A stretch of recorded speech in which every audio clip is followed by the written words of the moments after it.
आज का ये मंच समर्पित है उन वीरांगनाओं के प्रति जिन्होंने हमारी मातृभूमि के लिए अपना सर्वस्व न्योछावर कर दिया। आज उनकी अनसुनी गाथा में कुछ रचनात्मक स्वतंत्रताएं लेते हुए हम उन्हें आपके सामने प्रस्तुत करेंगे। ध्वनि, प्रकाश और दृश्यों के अद्भुत समागम के माध्यम से हमारी कहानी के दो सूत्रधार हैं। एक भारत, जिसकी पावन भूमि पर जन्म लिया इन वीरांगनाओं ने, और दूसरी इन वीरांगनाओं का अलग अलग रूप लेने वाली भारत की बेटी शक्ति। तो प्रस्तुत है वीरांगनाओं की महागाथा। दूसरी महागाथा अवध क्षेत्र की है, जहां की रानी बेगम हजरत महल ने अपनी मातृभूमि की आजादी के लिए अंग्रेजों के खिलाफ हुए राष्ट्रीय विद्रोह का नेतृत्व किया और अंग्रेजों को एक ऐसा सबक सिखाया जिसे इतिहास कभी नहीं भूलेगा। आई मेरी बेटी मेरी शक्ति से की लपक हूं मैं, शक्ति का आधार हूं, गूंजती रहे सदा ऐसी एक झंकार हूं। मातृभूमि पर मुझे गौरव है, अभिमान है, जो कभी झुके नहीं ऐसी एक ललकार हूं।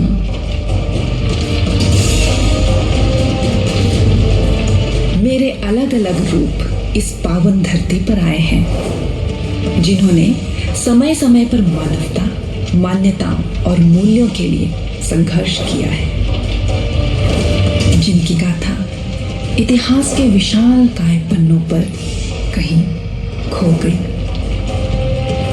आज मैं सुनाऊंगी उनकी अनसुनी अमर गाथा।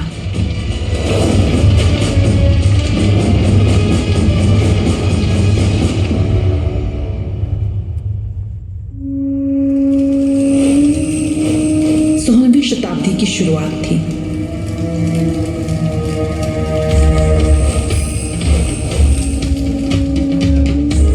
और यही वह समय था जब पुर्तगालियों ने अपना व्यापार बढ़ाने के लिए दक्षिण पश्चिमी तट से भारत में प्रवेश किया था।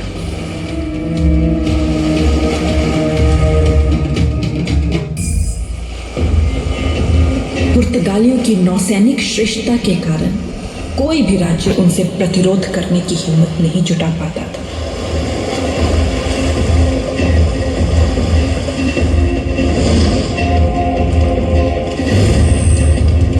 हिंद महासागर में व्यापार करने के लिए उन्होंने कार्ताज नाम का परमिट लगाया, जिसके बिना वो किसी को भी व्यापार करने की अनुमति नहीं देते थे। साल था 1525। पश्चिमी घाट के बीचों बीच बसा था एक प्रांत उल्लाल। इसी राज्य के चौटा राजघराने में मेरी शक्ति स्वरूपा रानी अबक्का ने जन्म लिया।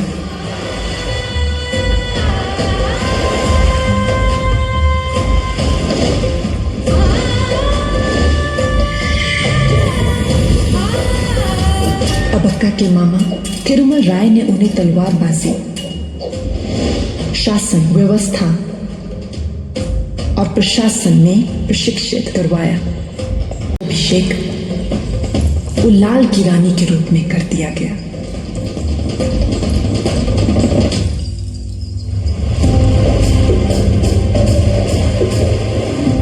उल्लाल की करीबी बंदरगाह मैंगलोर और अरब के देशों में व्यापार कई सालों से फल फूल रहा था।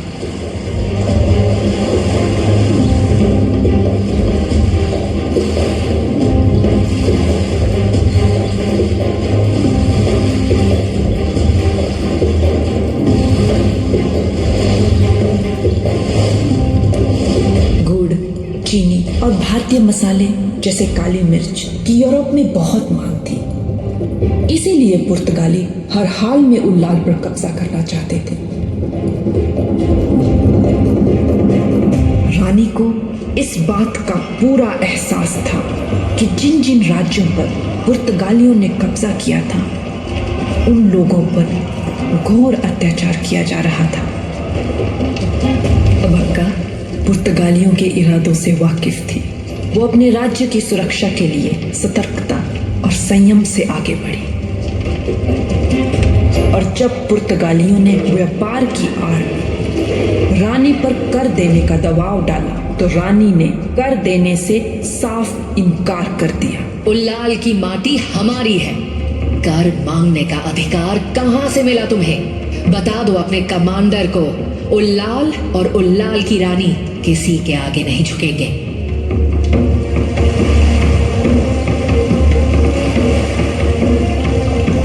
रानी ने उल्लाल में मसालों की खेती और निर्यात को बढ़ाना शुरू किया। उल्लाल में संपन्नता आने लगी। रानी अबक्का को मसालों की रानी कहा जाने लगा। उल्लाल को हथियाने की चाह अब पुर्तगालियों का एकमात्र मकसद बन गया था। उन्होंने अब फैसला किया कि वे बाकी सारे राज्यों के साथ शांति बनाए रखेंगे और सिर्फ उल्लाल की रानी को बर्बाद करने की रणनीति तैयार करेंगे। रानी के लिए ये सिर्फ अपने राज्य का व्यापार बचाने की लड़ाई नहीं थी।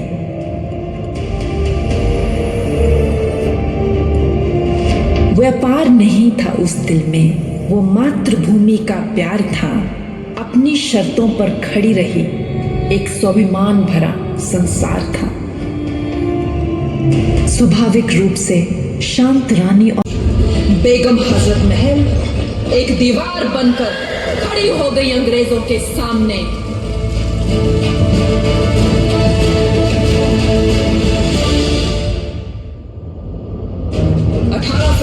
में अंग्रेजों ने चर्बी वाले कारतूसों की नई एनफील्ड राइफल का उपयोग किया।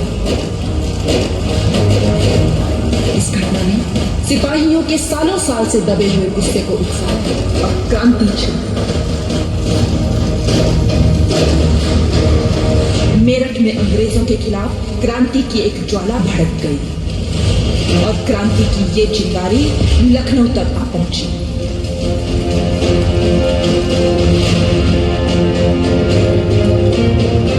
अंग्रेजों ने लखनऊ रेजिडेंसी में शरण ली। ब्रिटिश सरकार के हुक्मरान इसी इमारत में रहा करते थे। इस क्रोध की चिंगारी से बेगम ने क्रांति की मशाल जलाई।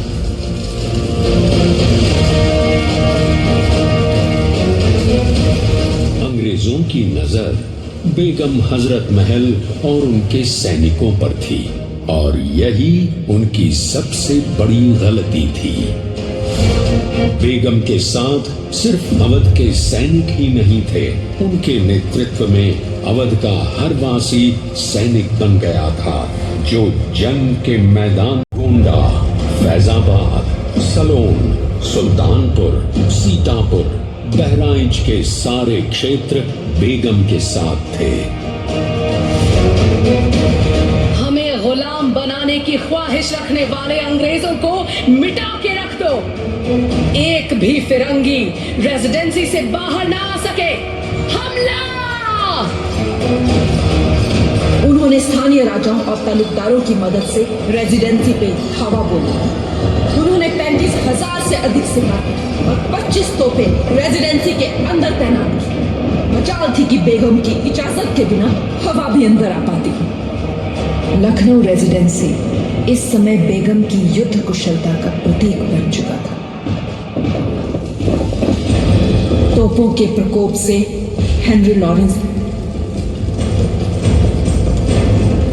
मेजर बैंक्स की मृत्यु हो गई, जिससे अंग्रेजों को काफी क्षति पहुंची। भारतीय सिपाहियों के दृढ़ निश्चय से वहां कैद ब्रिटिश अफसर 86 दिन तक अपने कदम रेजिडेंसी से बाहर नहीं निकाल पाए और ना ही अंग्रेज अधिकारी उनसे संपर्क कर पाए। ये घेराबंदी बेगम की अंग्रेजों के खिलाफ सबसे बड़ी जीत थी। दीवारों और दरख्तों पर खून के छींटे बयां करते थे देशभक्ति का खुमार। अंग्रेजों के हौसले को बेगम ने चूर चूर कर दिया। आसमां में गूंज रही थी अवध की दहाड़।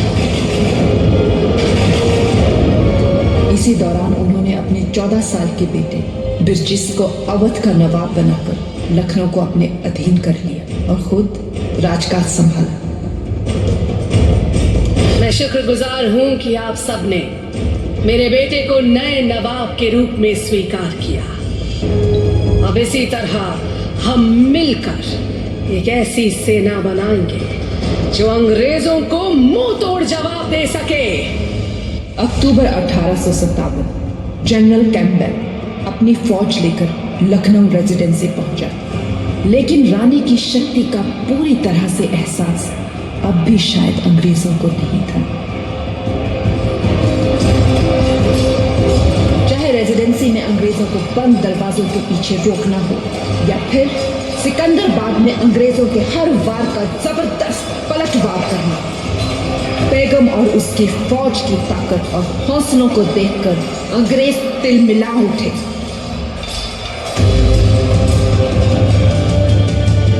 आखिर जनरल कैंपबेल अपने देशवासियों और घायलों को लेकर लखनऊ छोड़ कानपुर के लिए निकल गया। अवध के लोगों की खुशियों का ठिकाना नहीं रहा, लेकिन कैंपबेल ने हार नहीं मानी और फिर से तैयारी की और 40,000 सैनिकों के साथ बेगम और उसकी सेना पर हमला कर दिया। बेगम हजरत ने अपनी फौज को जंग के लिए फिर प्रेरित किया। ये जंग सिर्फ अवध की जमीन के लिए नहीं, बल्कि हमारे आने वाले कल के लिए है। ये हमारा देश है और इस पर हमारा ही हक है। जो हमसे ये हक छीनेगा, हम उससे उसकी जिंदगी छीन लेंगे। हमला! मुसाबाद में फिर घमासान टक्कर हुई और मातृभूमि पर गौरव है, अभिमान है, जो कभी झुके नहीं, ऐसी एक ललकार हुई।